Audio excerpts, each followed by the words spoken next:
In a quiet suburban neighborhood, an unlikely friendship between a young boy and a crossing guard catches the attention of a concerned father.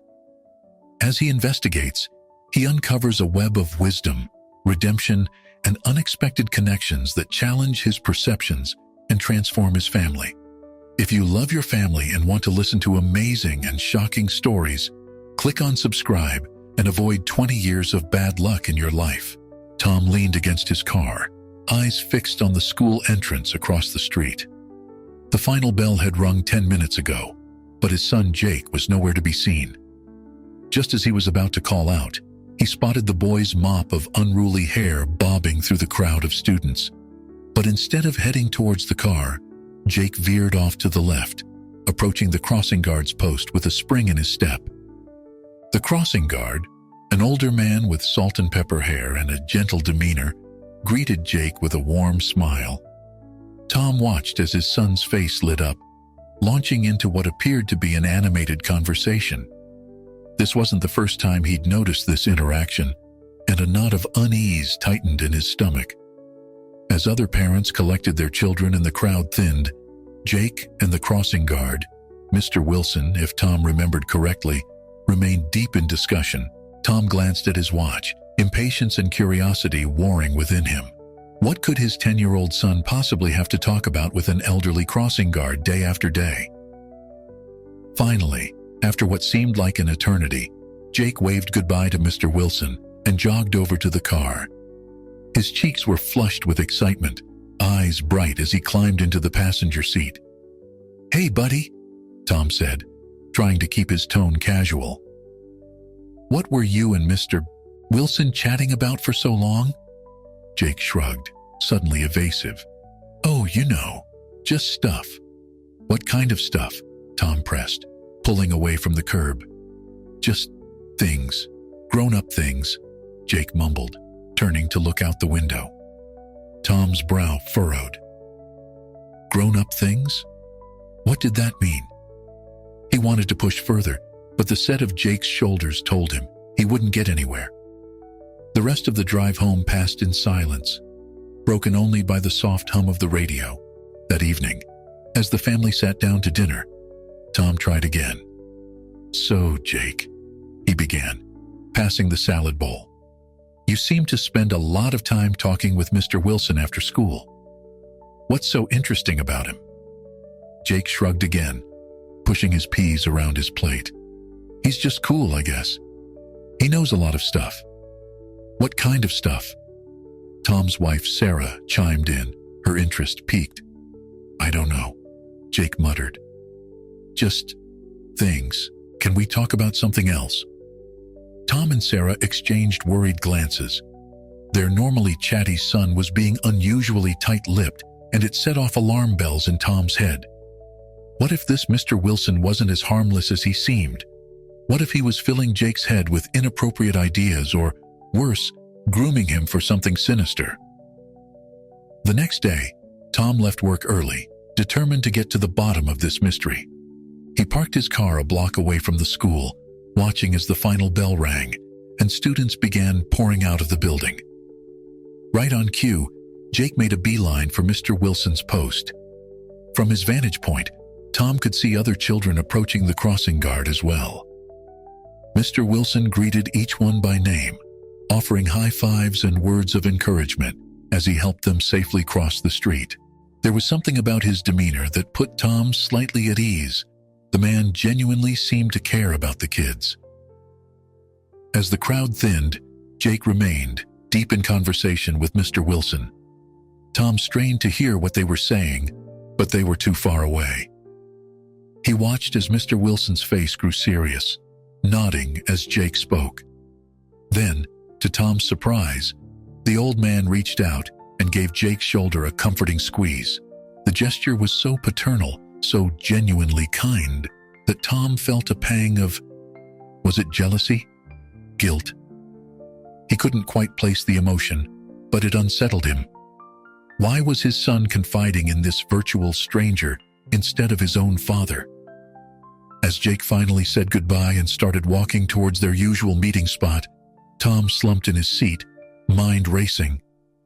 He'd come here looking for reasons to be suspicious of Mr.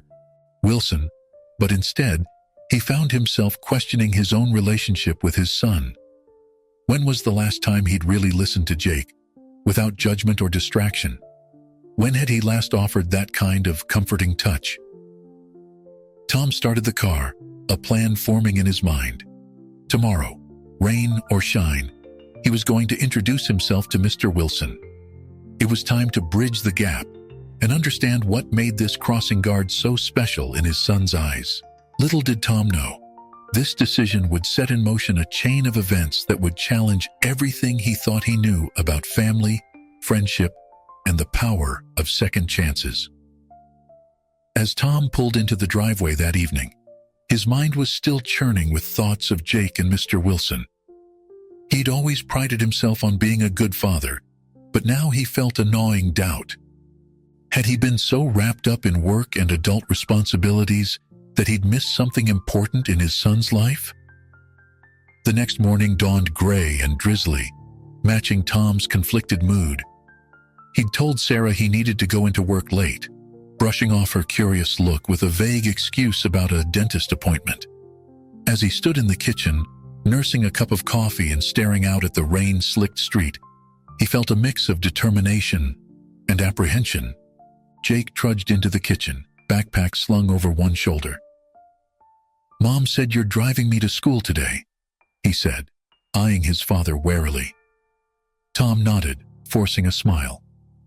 "That's right, buddy. Thought it'd be nice to spend some time together." The drive to school was quiet, punctuated only by the rhythmic swish of windshield wipers.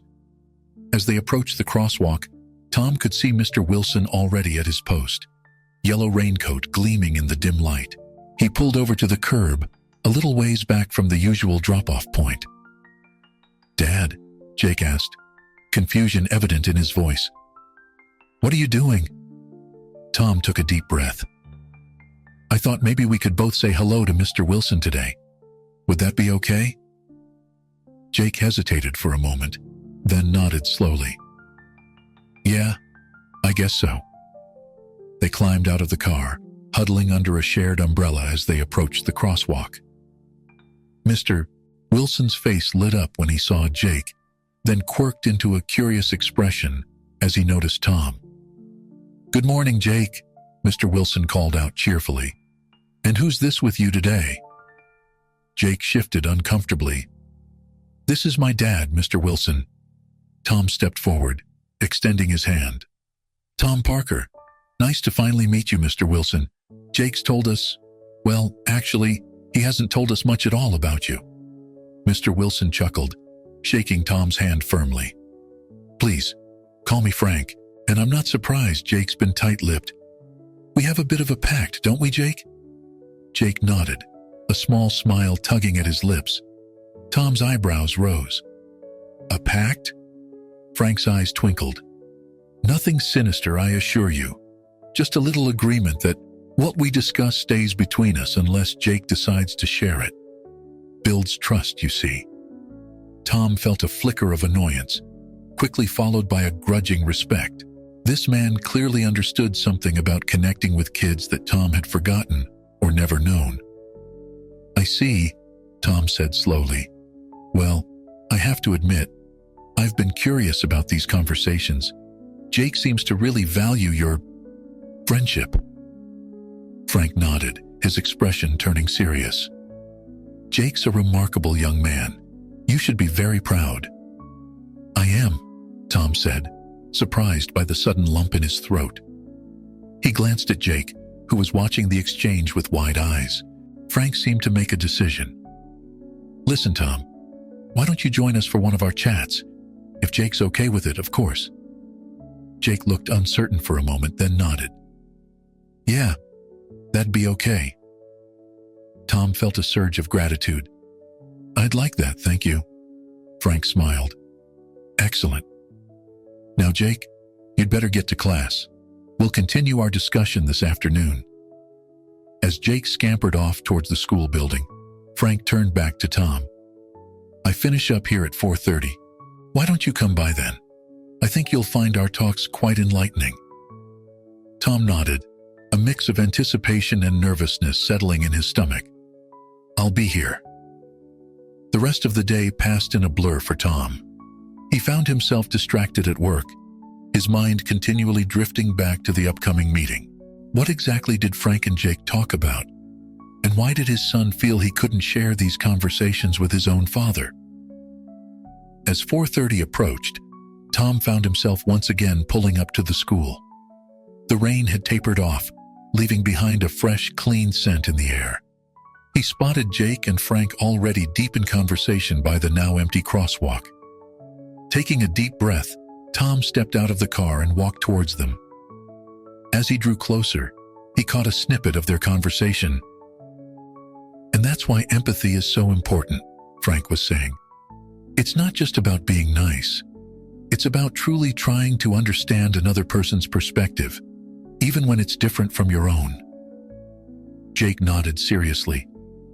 "Like when Tommy was being mean last week, and you said I should try to figure out why he was acting that way instead of just getting mad?" "Exactly," Frank said, beaming. He looked up as Tom approached. "Ah, Tom, glad you could join us. We were just discussing the power of empathy." Tom felt a twinge of shame. When was the last time he'd had a conversation like this with Jake? "That sounds really important," he said, trying to hide his discomfort. Frank must have sensed his unease because his smile softened. "You know, Tom, I was just about to share a story from my own childhood. Would you like to hear it?" Tom nodded, grateful for the lifeline. "Please." Frank leaned against the crosswalk sign, his eyes taking on a faraway look. "When I was about Jake's age, I lived in a pretty rough neighborhood. There was this kid, Bobby, who used to bully me something fierce. Every day, I'd try to find new ways to avoid him, but he always seemed to track me down." Jake leaned in, clearly engrossed in the story.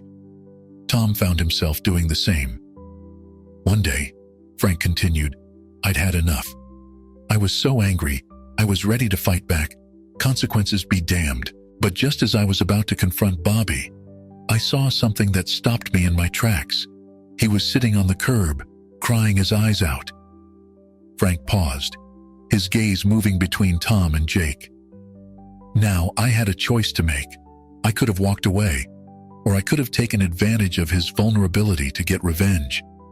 But something made me sit down next to him instead." "What happened?" Jake asked, his voice barely above a whisper. Frank smiled sadly. "Turned out, Bobby's dad had just been arrested. His family was falling apart, and he was scared and angry. He'd been taking it out on me because I was an easy target." Tom felt a lump forming in his throat. He thought about the pressure he'd been under at work lately, how he'd been short-tempered with Jake and Sarah. Had he been taking out his own frustrations on his family without realizing it? "That day changed everything," Frank continued. "Bobby and I didn't become best friends or anything, but the bullying stopped. More importantly, I learned that everyone, even the people who hurt us, has their own struggles. That's the power of empathy." As Frank finished his story, Tom noticed Jake wiping at his eyes. Without thinking, he put an arm around his son's shoulders. To his surprise and relief, Jake leaned into the embrace. "Thank you for sharing that, Frank," Tom said, his voice rough with emotion. I think I needed to hear that as much as Jake did." Frank nodded, his eyes twinkling. "We all need reminders sometimes, Tom. The world can be a tough place, but a little understanding goes a long way." As they said their goodbyes and headed back to the car, Tom felt a shift in his relationship with Jake. It was subtle, but profound. He realized that in his rush to protect his son, he'd almost missed out on an invaluable source of wisdom and growth. "Hey, Jake," he said as they buckled their seatbelts. "What do you say we grab some ice cream, and you tell me more about what you've been learning from Mr. Wilson?" Jake's face lit up. "Really? That'd be awesome, Dad." As they drove off, Tom made a mental note to thank Frank properly the next time he saw him. He had a feeling this was just the beginning of a transformative journey for all of them. Tom's newfound appreciation for Frank's influence on Jake led to a shift in their family dynamic. Over the next few weeks, he made a conscious effort to be more present and engaged with his son.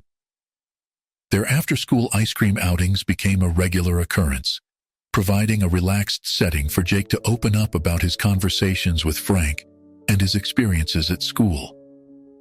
One evening, as Tom helped Jake with his math homework, he noticed a change in his son's approach to a particularly challenging problem. "You know, Dad," Jake said, tapping his pencil thoughtfully against his chin, "Mr. Wilson says that when something seems really hard, we should break it down into smaller parts. Like, instead of trying to solve the whole problem at once, we can tackle it piece by piece." Tom raised an eyebrow, impressed. "That's pretty smart advice. Does it help?" Jake nodded enthusiastically. "Yeah, it makes big problems feel less scary. Mr. Wilson says it works for more than just math, too. Like, if you have a big project at work, you can break it down into smaller tasks." Tom felt a pang of recognition. He'd been struggling with a major presentation at work, feeling overwhelmed by the scope of it. "You know what, buddy? I think Mr. Wilson might be onto something there. Maybe we can both try using that strategy this week." The next day at work, Tom found himself applying Frank's advice to his project. To his surprise, the overwhelming task suddenly felt manageable when broken down into smaller, actionable steps. He couldn't help but smile, thinking about how his son's crossing guard was inadvertently helping him at work. Meanwhile, Jake was facing his own challenge at school. A new student, Derek, had been picking on him during recess. As Tom drove Jake to school, he noticed his son's unusually quiet demeanor. "Everything okay, buddy?" Tom asked, glancing at Jake in the rearview mirror. Jake shrugged, staring out the window. "I guess. It's just, there's this kid, Derek. He keeps making fun of me and pushing me around during recess." Tom felt a surge of protective anger, but he took a deep breath, remembering Frank's story about empathy. "That must be really tough. Have you talked to Mr. Wilson about it?" Jake nodded. "Yeah. He told me to try and understand why Derek might be acting that way. He said sometimes people who are mean are dealing with their own problems." Tom was impressed by Jake's maturity. "That's very wise. Do you think you can do that?" Jake was quiet for a moment. "I'm gonna try. Mr. Wilson said it might not fix everything, but it could help me feel better about the situation." As they pulled up to the school, Tom saw Frank at his usual post. He gave the crossing guard a wave of appreciation, which Frank returned with a knowing smile. Later that afternoon, Tom received a call from Jake's teacher. His heart raced, fearing the worst about the situation with Derek. To his surprise, the teacher was calling to commend Jake's behavior. "I just wanted to let you know about an incident that occurred today," the teacher began. "Derek, one of our new students, was having a difficult time during recess. He lashed out at Jake, but instead of retaliating, Jake approached him calmly and asked if he wanted to talk. It turns out Derek's family just moved here because of his parents' divorce, and he's been struggling to adjust." Jake's kindness made a real difference. Tom felt a swell of pride as he listened to the teacher's account. When he picked Jake up from school that afternoon, he couldn't help but pull his son into a tight hug. "I heard what happened with Derek," Tom said, his voice thick with emotion. "I'm really proud of you, Jake. That took a lot of courage and compassion." Jake beamed up at his father. "Thanks, Dad. I was scared at first, but then I remembered what you and Mr. Wilson said about empathy. It actually felt good to help Derek feel better." As they walked towards the car, Tom noticed Frank watching them with a smile. He gestured for Jake to go ahead and approach the crossing guard. "Frank," Tom said, extending his hand, "I can't thank you enough for the influence you've had on Jake. The way he handled the situation with Derek today, well, Let's just say you're teaching him lessons that go far beyond crossing the street safely." Frank clasped Tom's hand warmly. "That's very kind of you to say, Tom. But the truth is, Jake's a remarkable boy. He's got a good heart. That comes from home. I'm just helping him see the strength he already has inside him." As Tom walked back to the car, he felt a newfound appreciation for the unexpected mentor in their lives. He realized that in his initial suspicion of Frank, he'd almost missed out on a valuable ally in raising his son. That evening, as the family sat down to dinner, Tom shared the story of Jake's interaction with Derek. Sarah listened with pride, reaching out to squeeze Jake's hand. "You know," Tom said, looking around the table, "I think we could all learn a thing or two from Mr. Wilson's wisdom. What do you say we make it a family goal to practice more empathy and understanding, both at home and out in the world?" Jake's eyes lit up. "Yeah, and maybe we could invite Mr. Wilson over for dinner sometime? He's always talking about how he lives alone, and I bet he'd love some company." Tom and Sarah exchanged glances, a silent agreement passing between them. "That's a wonderful idea, Jake," Sarah said. "Why don't we plan something for next weekend?" As they continued their meal, discussing plans for Frank's visit, Tom felt a sense of contentment wash over him. What had started as a concern about his son's relationship with a stranger had blossomed into a valuable lesson for the entire family. He realized that sometimes the most profound wisdom can come from the most unexpected sources, even a crossing guard at a busy intersection of life. The weekend arrived quickly, and with it came a flurry of activity in the Parker household. Sarah busied herself in the kitchen, preparing a hearty pot roast, while Jake excitedly set the table, making sure everything was perfect for their special guest. Tom found himself pacing nervously, still adjusting to the idea of welcoming Frank into their home. At precisely 6 p.m., the doorbell rang. Jake bolted to answer it, flinging the door open with enthusiasm. "Mr. Wilson, you're here!" Frank stood on the porch, a warm smile on his face and a bouquet of flowers in his hand. He was dressed in slacks and a button-down shirt, a far cry from his usual crossing guard uniform. "Good evening, Jake. Thank you for inviting me." Tom stepped forward, extending his hand. "Welcome, Frank. Please come in." As Frank entered, he handed the flowers to Sarah. "These are for you, Mrs. Parker. Thank you for having me in your lovely home." Sarah beamed, accepting the bouquet. "Oh, Frank, these are beautiful. And please, call me Sarah." The initial awkwardness quickly melted away as they settled into the living room. Jake, barely able to contain his excitement, peppered Frank with questions about his life outside of his crossing guard duties. "So, Mr. Wilson," Jake began, leaning forward in his seat, "what do you do when you're not helping kids cross the street?" Frank chuckled. "Well, Jake, I keep myself quite busy. I volunteer at the local animal shelter on weekends, and I'm part of a book club at the library. Oh, and I've recently taken up watercolor painting?" Sarah's eyes lit up. "Watercolors? That's fascinating. I've always wanted to try that." As the conversation flowed, Tom found himself relaxing. He watched in amazement as Frank effortlessly engaged with each family member, drawing out their interests and sharing his own experiences. When they moved to the dining room for dinner, the atmosphere was warm and convivial. As they enjoyed Sarah's pot roast, Frank regaled them with stories from his youth, each one carrying a subtle lesson about resilience, kindness, or integrity. "You know," Frank said, his eyes twinkling, "life has a funny way of teaching us its most important lessons when we least expect it. Take this pot roast, for example. It reminds me of a time when I was about your age, Jake." He launched into a story about a disastrous attempt at cooking for his parents' anniversary, which had him burning the roast and nearly setting the kitchen on fire. "But you know what?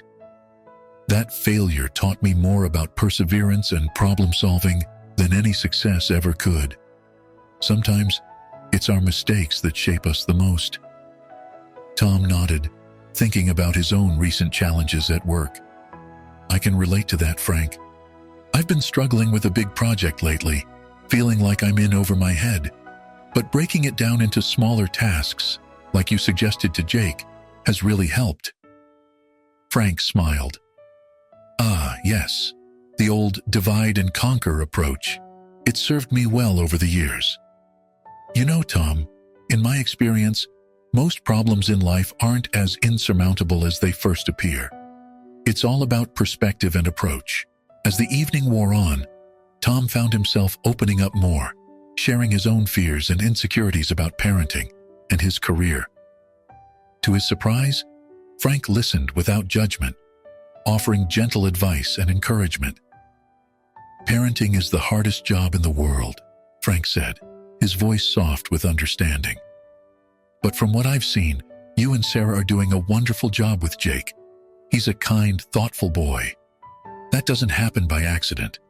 After dessert, as Jake proudly showed Frank his room and his collection of model airplanes, Tom and Sarah exchanged glances. "He's quite something, isn't he?" Sarah whispered. Tom nodded, a lump forming in his throat. "Yeah, he is. I can't believe I was ever suspicious of him. He's been such a positive influence on Jake and on us." When it was time for Frank to leave, the entire family walked him to the door. Jake threw his arms around the older man in a tight hug. "Thank you for coming, Mr. Wilson. This was the best dinner ever." Frank patted Jake's back affectionately. "Thank you for having me, Jake. It was a wonderful evening."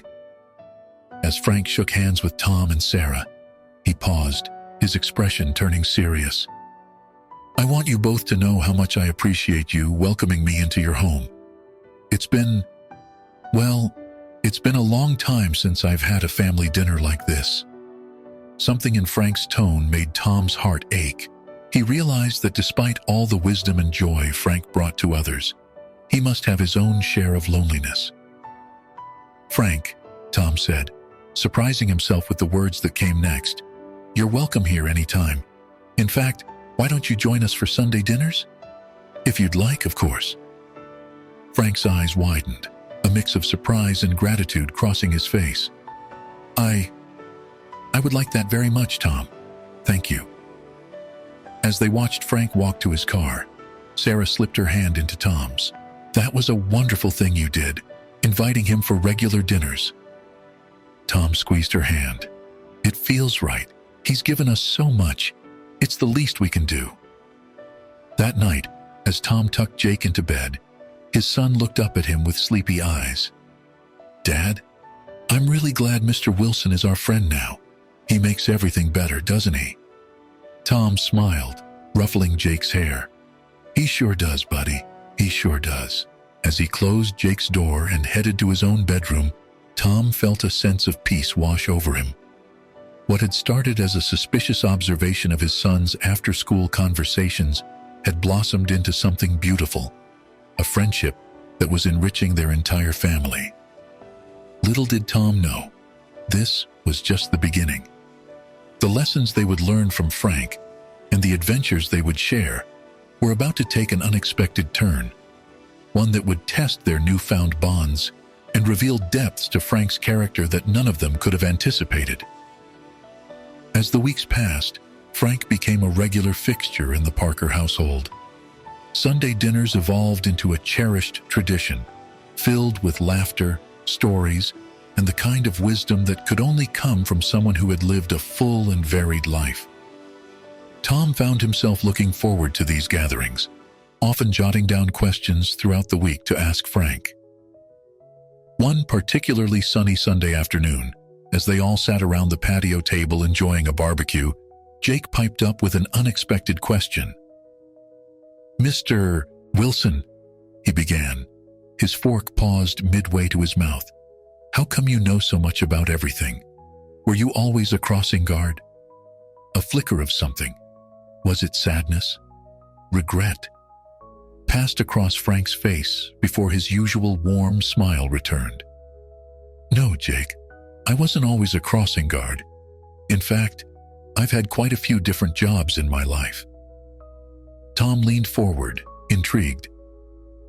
despite their growing friendship, he realized he knew very little about Frank's past. "What kind of jobs, Frank?" Frank set down his glass, his eyes taking on a faraway look. "Well, I've been a teacher, a social worker, even dabbled in local politics for a while. But the job that taught me the most, well, that's a story for another time, I think." The evasive answer piqued Tom's curiosity, but he respected Frank's privacy and didn't push further. However, he couldn't help but notice a slight tension in Frank's shoulders that hadn't been there before. The conversation moved on, but Tom found his mind returning to Frank's cryptic response throughout the evening. As they were cleaning up after dinner, Sarah pulled Tom aside. "Did you notice how Frank clammed up when Jake asked about his past?"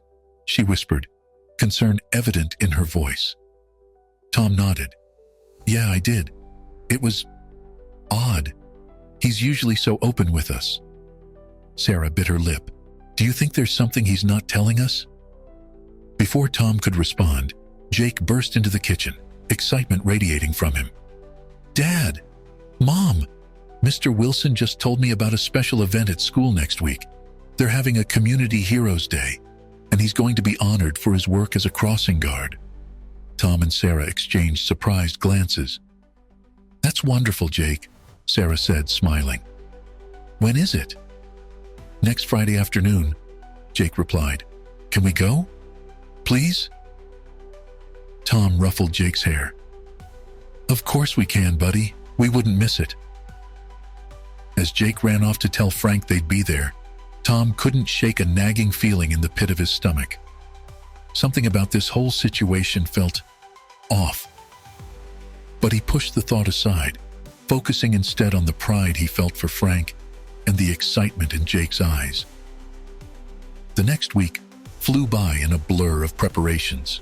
Jake insisted on making a special card for Frank, and Tom found himself working late to ensure he could take Friday afternoon off. When the day finally arrived, the Parker family made their way to the school auditorium, joining a crowd of parents, teachers, and students. As they settled into their seats, Tom scanned the room for Frank but couldn't spot him. The principal took the stage, welcoming everyone and explaining the purpose of Community Heroes Day. "Today, we honor those who make our neighborhood a better place," she began. "And we have a very special recognition to make. For the past 5 years, one man has ensured the safety of our children every single day, rain or shine. Please join me in welcoming our very own crossing guard, Mr. Frank Wilson." The audience erupted in applause as Frank made his way to the stage. Tom noticed that he looked unusually nervous, his usual confident stride replaced by a hesitant shuffle. As Frank reached the microphone, he cleared his throat. "Thank you all for this honor. It means more to me than you could possibly know. You see, being your crossing guard, it's given me a chance to make amends for mistakes in my past." A hush fell over the auditorium. Tom leaned forward, his heart racing. Frank took a deep breath. "Before I came to this community, I made some poor choices. I spent time in prison for white-collar crime, but when I got out, I vowed to dedicate my life to helping others, especially children." Gasps and murmurs rippled through the crowd. Tom felt Sarah's hand tighten around his. Jake looked up at them, confusion evident in his eyes. "I understand if this changes how you see me," Frank continued, his voice thick with emotion. "But I want you all to know that every interaction, every piece of advice, every smile I've shared with your children has been genuine. This job, this community, has given me a second chance at life, and I'm eternally grateful for that." As Frank stepped back from the microphone, the auditorium erupted into chaos. Some parents were shouting angrily, others were applauding, and many were simply sitting in stunned silence. Tom felt as if the ground had shifted beneath his feet. He looked at Jake, seeing tears welling up in his son's eyes. "Dad," Jake whispered, "what's going to happen to Mr. Wilson?" In that moment, Tom realized he had a choice to make. He could give in to the shock and feeling of betrayal, Or he could remember all the good Frank had done, all the wisdom he'd shared, all the positive changes he'd brought to their lives. Taking a deep breath, Tom stood up. "Come on," he said to Sarah and Jake. "Let's go talk to Frank." As they made their way through the chaotic auditorium towards the stage, Tom knew that whatever happened next would test everything they'd learned about empathy, forgiveness, and the power of second chances. The true measure of Frank's impact on their lives was about to be put to the ultimate test. As the Parker family approached the stage, they could see Frank standing alone, his shoulders slumped and his eyes fixed on the floor. The cacophony of voices in the auditorium seemed to fade into the background as they drew closer. Tom was the first to speak. "Frank," he said, his voice steady, despite the turmoil in his mind. "I think we need to talk." Frank looked up, his eyes filled with a mix of sorrow and resignation. "Tom, Sarah, Jake, I'm so sorry. I should have told you sooner. I understand if you want nothing more to do with me."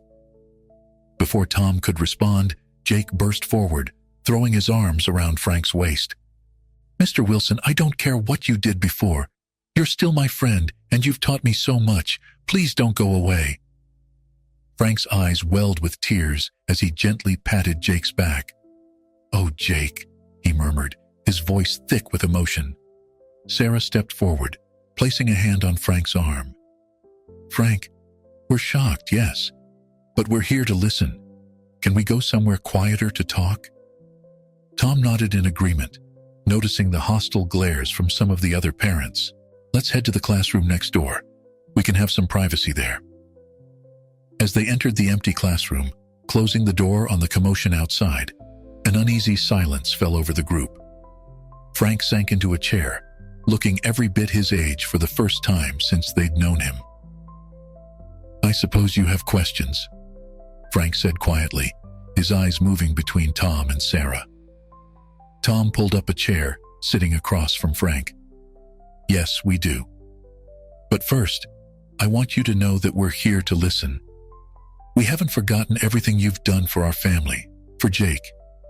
We need to understand." Frank nodded, taking a deep breath. "It happened about 15 years ago. I was working as a financial advisor, and I made some unethical choices. I manipulated accounts, embezzled money. I told myself it was just to help my clients, to give them better returns. But deep down, I knew it was wrong." Sarah gasped softly, but didn't interrupt. "I got caught, of course," Frank continued. "Spent 5 years in prison. It was the lowest point of my life. I lost everything. My career, my reputation, my family. But it was also where I found my redemption." Jake, who had been listening intently, spoke up.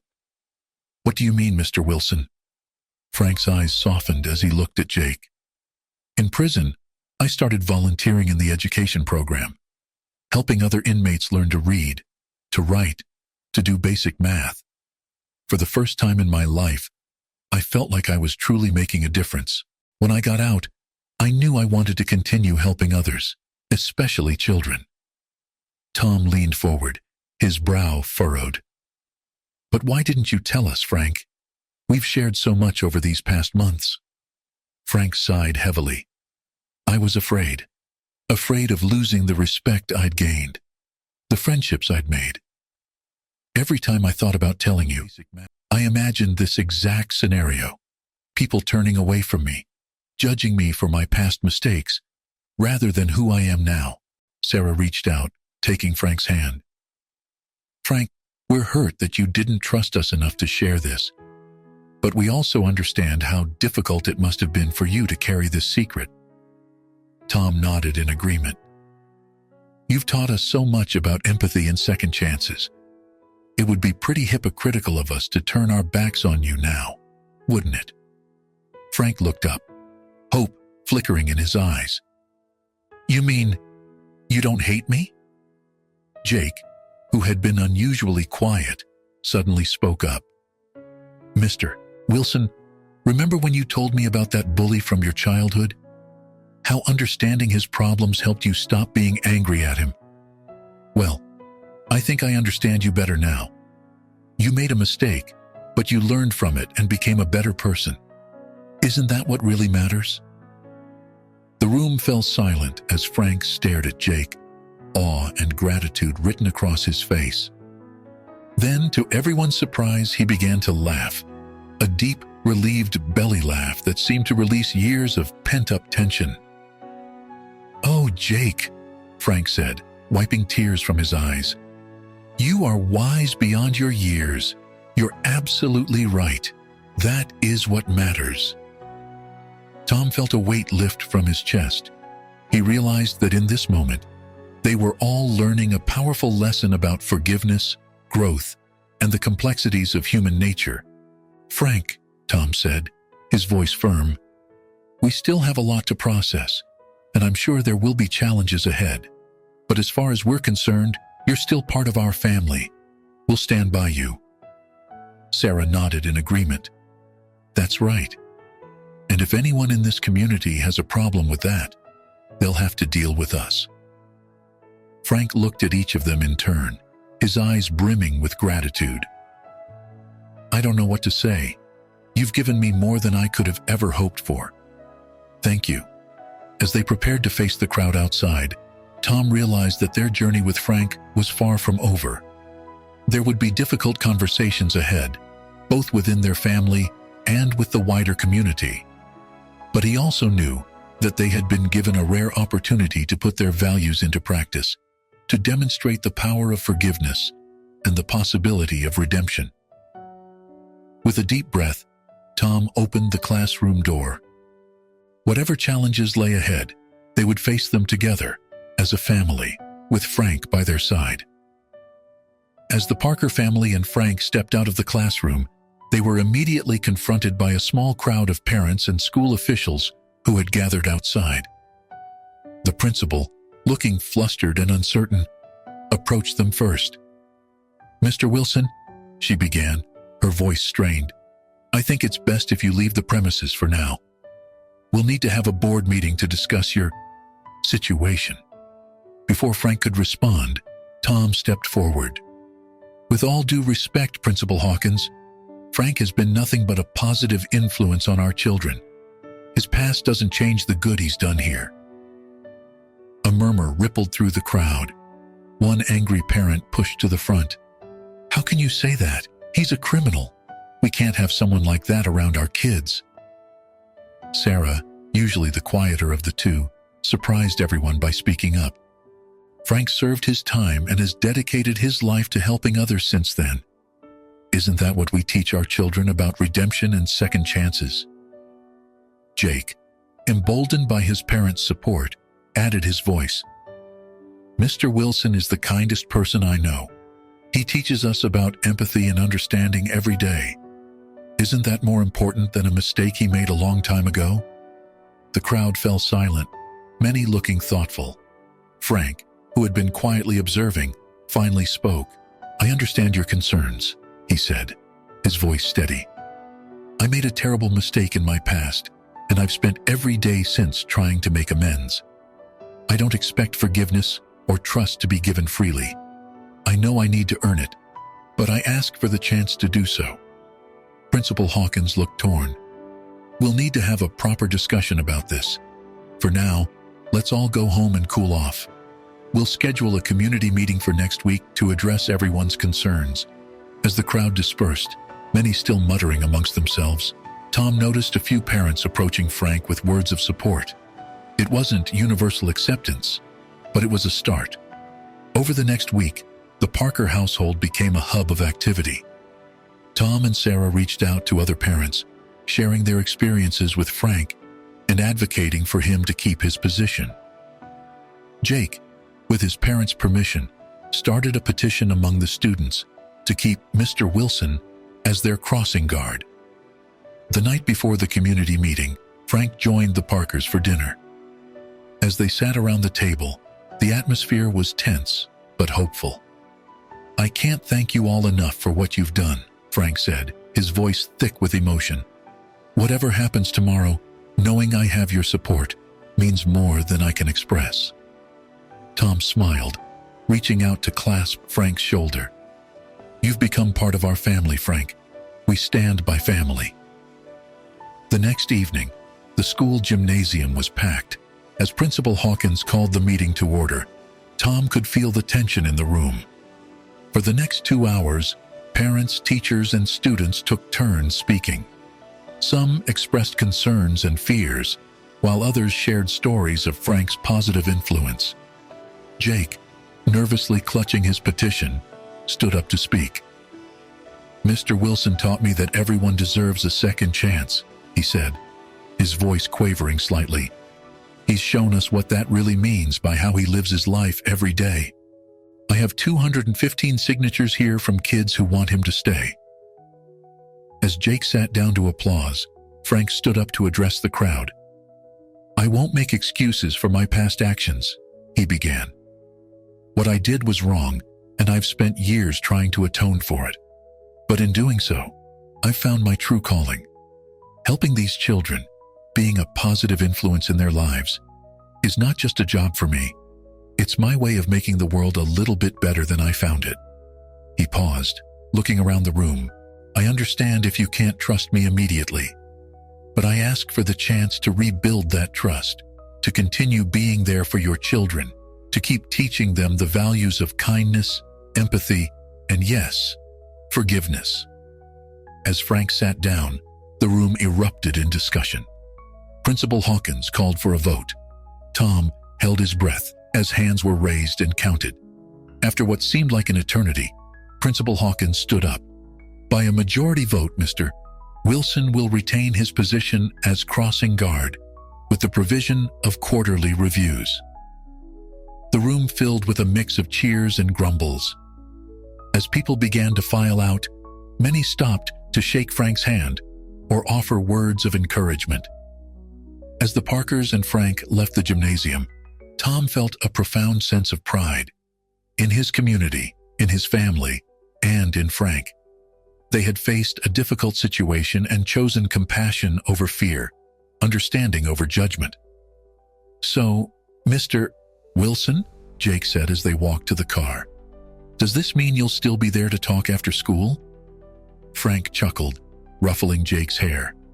"You bet, kiddo. We've still got a lot to talk about." Tom and Sarah exchanged smiles. They knew that the road ahead might not be easy, but they had learned valuable lessons about the power of forgiveness, the importance of second chances, and the true meaning of community. As they drove home, the setting sun casting a warm glow over the neighborhood, Tom realized that their family had grown in ways he never expected. And in Frank, they had not just found a friend, but a living example of the values they held dear. The story of Frank Wilson and the Parkers was far from over. In fact, it felt like a new chapter was just beginning, one filled with hope, understanding, and the enduring power of human connection. As the weeks turned into months, the initial controversy surrounding Frank's past began to fade. While some parents remained wary, the majority of the community had come to appreciate Frank's dedication and positive influence on their children. The quarterly reviews mandated by the school board consistently showed Frank's exemplary performance and the positive impact he had on student safety and morale. One crisp autumn morning, as Tom dropped Jake off at school, he noticed Frank deep in conversation with a man he didn't recognize. The stranger's expensive suit and stern demeanor seemed out of place in the cheerful bustle of the school drop-off zone. "Everything okay, Frank?" Tom called out as he approached. Frank turned, a flicker of concern crossing his face before he managed to smile. "Good morning, Tom. Yes, everything's fine. This is Mr. Lawson. He's an old acquaintance." Mr. Lawson nodded curtly at Tom before turning back to Frank. "We'll continue this discussion later, Wilson. Remember what I said." With that, he strode off towards a sleek black car parked nearby. Tom watched him go, a sense of unease settling in his stomach. "Frank, who was that? Is something wrong?" Frank sighed, his shoulders sagging slightly. It's complicated, Tom. But don't worry, I can handle it. Before Tom could press further, the school bell rang, and Frank was swept up in his duties of helping children cross the street safely. Tom reluctantly headed to work, his mind churning with questions and concerns. That evening, as the Parker family sat down to dinner, Tom shared his observations with Sarah. Jake, ever attentive, couldn't help but overhear. "Is Mr. Wilson in trouble, Dad?" Jake asked, his fork paused midway to his mouth. Tom and Sarah exchanged glances. "We're not sure, buddy," Tom replied carefully. "But if he is, we'll do what we can to help him." Sarah nodded in agreement. "That's right. Mr. Wilson has been there for us. We'll be there for him." The next day, Tom decided to leave work early to catch Frank after his shift. As he pulled up to the school, he saw Frank in animated conversation with Mr. Lawson again. This time, he could hear snippets of their discussion. "Can't just walk away from this, Wilson," Mr. Lawson was saying, his voice low but intense. "You owe us." Frank's reply was too quiet to hear, but his body language spoke volumes. He looked defeated, almost afraid. As Mr. Lawson stalked off, Tom approached Frank. "All right, Frank, no more deflecting. What's going on? Who is that man, and why is he pressuring you?" Frank looked at Tom, conflict evident in his eyes. After a long moment, he seemed to come to a decision. "You're right, Tom. You and your family have stood by me. You deserve to know the truth, but not here. Can we talk at your house tonight?" Tom nodded, relieved that Frank was finally opening up. "Of course. Come over for dinner. Sarah's making lasagna." That evening, after they had finished their meal and Jake had been sent to do his homework, Frank sat at the Parkers' dining table, his hands wrapped around a mug of coffee. "Mr. Lawson," Frank began, his voice heavy, "was my former business partner, the one I committed my crimes with." Sarah gasped softly, while Tom leaned forward, his brow furrowed. "But you served your time. What does he want from you now?" Frank took a deep breath. "When I went to prison, I took the fall for both of us. Lawson managed to escape prosecution. Now he's involved in a new scheme, and he wants me to help him. He's threatening to reveal more about my past if I don't cooperate." "But that's blackmail," Sarah exclaimed. "We have to go to the police." So Frank shook his head sadly. "It's not that simple. If this comes out, I'll lose everything I've built here. My job, the trust of the community. I can't go through that again." Tom sat back, his mind racing. They had come so far, overcome so much. He couldn't bear the thought of Frank being forced back into a life of crime, or of losing the trust he had worked so hard to regain. "There has to be another way," Tom said firmly. "We're not going to let Lawson destroy everything you've worked for, Frank. We'll figure this out together."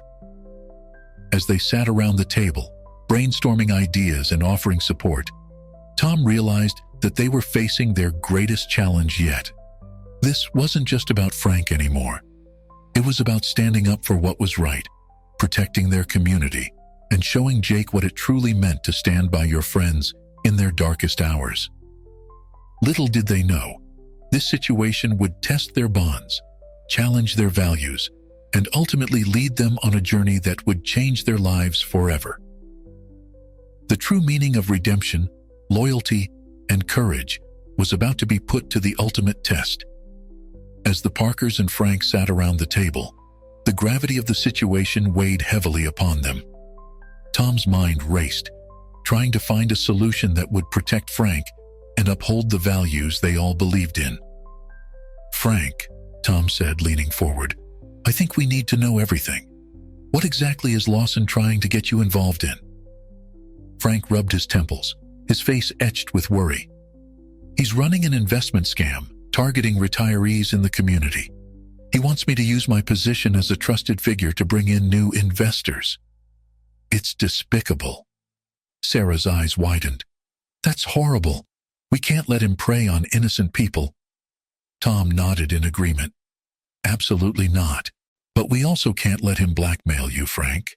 There has to be a way to stop him without risking your position here. As they discussed various options, from going to the police to confronting Lawson directly, a small voice interrupted them. Dad? Mom? What's going on?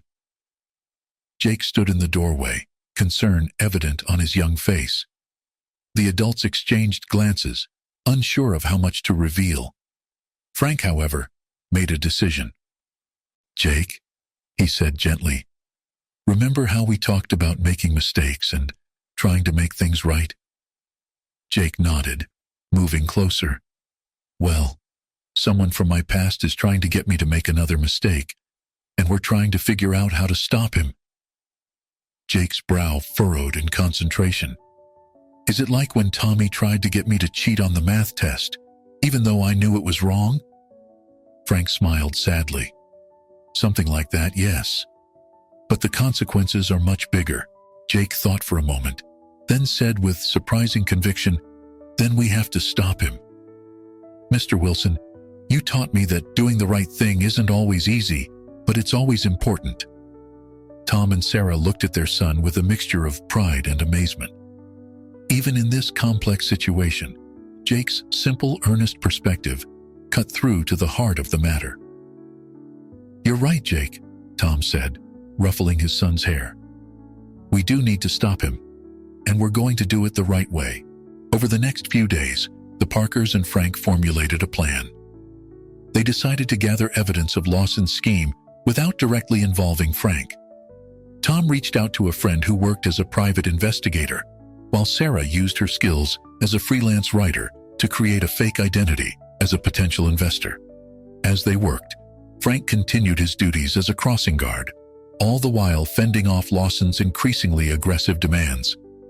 The strain was visible on Frank's face, but he stood firm, buoyed by the support of the Parkers and his own determination to stay on the right path. A week later, they had accumulated enough evidence to build a case against Lawson. However, they faced a dilemma. Going to the authorities might still result in Frank's past being exposed. I think we need to take that risk, Frank said, during a tense meeting in the Parkers' living room. I can't let Lawson hurt innocent people just to protect myself. Tom nodded solemnly. We'll stand by you, Frank, whatever happens. The next day, Tom and Frank went to the police station to present their evidence.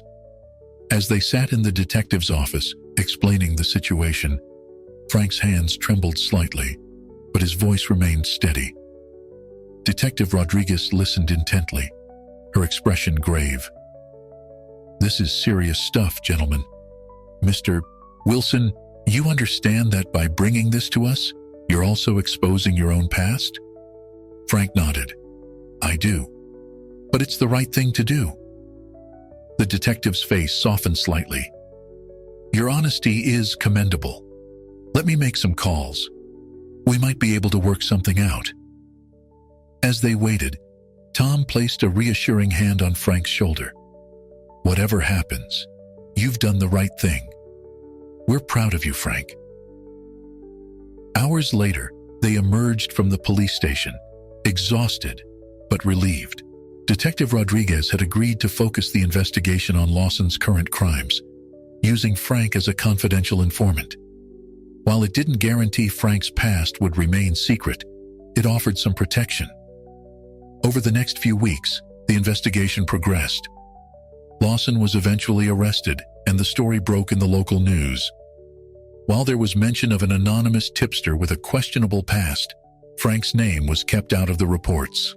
However, rumors began to circulate in the community. Some parents started asking questions, and Frank knew it was only a matter of time before the truth came out. One evening, as the Parkers and Frank sat in their backyard, watching the sunset, Frank made a decision. I think it's time I told the whole story to the community, he said quietly. No more secrets, no more fear of the past. It's the only way I can truly move forward. Tom and Sarah exchanged glances, then nodded supportively. "We'll be right there with you, Frank," Sarah said, squeezing his hand. Jake, who had been listening intently, spoke up. "Can I say something at the meeting too? I want everyone to know how much Mr. Wilson has taught us about doing the right thing." Frank's eyes welled with tears as he looked at the family that had become his own. "I'd be honored, Jake." As they sat there, planning for the community meeting that would change everything, they knew that whatever the outcome, they had already won the most important battle. They had stood up for what was right, supported each other through adversity, and demonstrated the true meaning of redemption and community. The road ahead would not be easy, but with the strength they had found in each other, they were ready to face whatever challenges lay ahead. The story of Frank Wilson and the Parkers was far from over. In many ways, it felt like a new chapter was just beginning. The day of the community meeting arrived, bringing with it a palpable tension that hung over the town like a heavy fog. The school gymnasium, once again serving as the arena for Frank's fate, was packed to capacity.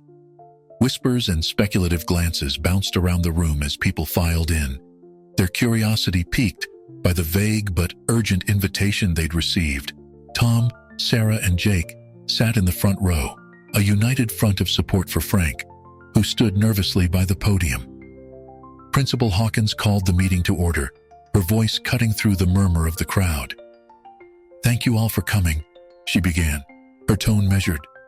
"Mr. Wilson has asked to address the community regarding some recent events and revelations about his past. I ask that you listen with an open mind and heart." As Frank stepped up to the microphone, Tom could see the mixture of fear and determination in his friend's eyes. Frank took a deep breath, his gaze sweeping across the faces of the community he'd come to love. "Many of you know me as the crossing guard who's been looking after your children for the past few years," Frank began, his voice steady despite his nerves. "What you don't know is the full story of how I came to be here and why I've dedicated my life to serving this community." Over the next half hour, Frank laid bare his past, the financial crimes, his time in prison, and his journey towards redemption. He explained the recent events with Lawson, not shying away from the difficult details, but emphasizing his commitment to doing the right thing, even at great personal cost. "I understand if this changes how you see me," Frank said, his voice thick with emotion. "But I want you to know that every interaction I've had with your children, every piece of advice I've given, has come from a genuine desire to help them grow into kind, ethical adults. I've learned the hard way the importance of integrity, and that's what I've tried to pass on." As Frank stepped back from the podium, the room erupted into a cacophony of voices. Some were angry, feeling betrayed. Others were supportive, arguing for the power of redemption. Principal Hawkins struggled to maintain order. In the midst of the chaos, Jake stood up, his small frame almost vibrating with determination. "I have something to say," he called out, his young voice somehow cutting through the noise. Surprised, the room fell silent. Principal Hawkins, after a moment's hesitation, nodded for Jake to come forward. Jake walked to the podium, standing on tiptoes to reach the microphone. Tom and Sarah watched with a mixture of pride and anxiety as their son faced the crowd. "Mr. Wilson taught me that it's not about never making mistakes," Jake began, his voice gaining strength as he spoke. "It's about what you do after you make them. He showed us how to be kind, how to stand up for what's right, and how to forgive. Isn't that what really matters?" The simplicity and earnestness of Jake's words seemed to cut through the tension in the room. Tom saw several people nodding, their expressions softening. "My dad always says that actions speak louder than words," Jake continued. "Mr. Wilson's actions have shown us what it means to be a good person, even when it's hard. I think that's more important than anything he did a long time ago." As Jake stepped down, the room erupted again, but this time the tone was different. More people were speaking up in support of Frank, sharing stories of his positive influence on their children. Tom stood up next, moving to stand beside Frank. "I know many of you are shocked and maybe feeling betrayed," he said. "But I've seen firsthand the man Frank is today. He could have taken the easy way out when faced with blackmail, but instead, he chose to protect this community at great personal risk. That's the kind of person I want influencing my son." Sarah joined them, adding her voice to the mix. Gradually, more community members stood up, sharing their own perspectives and experiences with Frank. As the meeting stretched into its third hour, Principal Hawkins called for a vote. "We need to decide if Mr. Wilson should retain his position as crossing guard," she announced. The tension in the room was palpable as hands were raised and counted. Tom held his breath, his hand firmly on Frank's shoulder. Finally, Principal Hawkins cleared her throat. By a margin of 72%, the community has voted to retain Mr. Wilson as crossing guard, with the provision of continued transparency and quarterly reviews. The room erupted in applause, with even some of those who had voted against Frank nodding in reluctant acceptance. As people began to file out, many stopped to shake Frank's hand or offer words of support. Tom noticed tears in Frank's eyes as he thanked each person.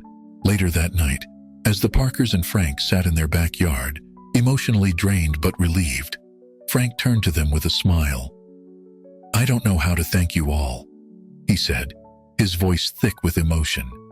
"You stood by me, believed in me, even when I didn't believe in myself." Tom shook his head, smiling. "That's what family does, Frank. And like it or not, you're part of our family now." As they sat there under the stars, they knew that while challenges might lie ahead, they had the strength to face them together.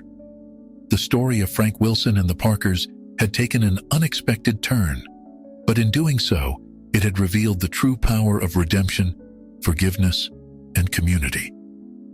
In the end, it wasn't just Frank who had been changed by this experience. The entire community had been forced to confront their beliefs about second chances and the capacity for people to change. And in that confrontation, they had all grown, becoming a stronger, more compassionate community.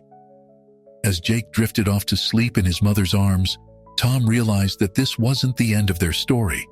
It was just the beginning of a new chapter, one filled with hope, understanding, and the enduring power of human connection.